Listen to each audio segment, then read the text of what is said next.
ఆయన నీ పాదము తొట్టిల్లనీయడు, నిన్ను కాపాడువాడు కునుకడు.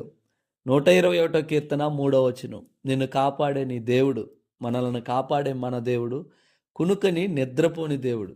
ఇశ్రాయేలును కాపాడువాడు కునుకడు నిద్రపోడని రాయబడి ఉన్నది. యెహోవాయే నిన్ను కాపాడువాడని దేవుని వాక్యంలో రాయబడి ఉన్నది. ఈ సమయమున ఈ మాటలు వింటున్న నీతోనే ప్రభు మాట్లాడుతున్నాడు. ఒకవేళ కుడికి కానీ ఎడమకి కానీ తొట్టిల్లుతానని భయంతో ఆందోళనతో ఉంటే ఆయన ఈ రోజున నీతో చెప్తున్నాడు, నీ పాదమును తొట్టిల్లనీయను. అలాగనే నీకున్న పరిస్థితులను బట్టి, వస్తున్న అపాయాలను బట్టి ఒకవేళ బాధపడుతున్నట్లయితే ప్రభు ఈ ఉదయకాల సమయం నీతో చెప్తున్న మాట, ఇదిగో నిన్ను కాపాడే నేను కొనుకని నిద్రపోని దేవుడను, నిన్ను కాపాడువాడను నేనే, నీకొచ్చే ప్రతి ఆపద నుంచి నేను నిన్ను తప్పించి కాపాడుతానని దేవుడి దినమును నీతో మాట్లాడుతున్నాడు. ఆమేన్.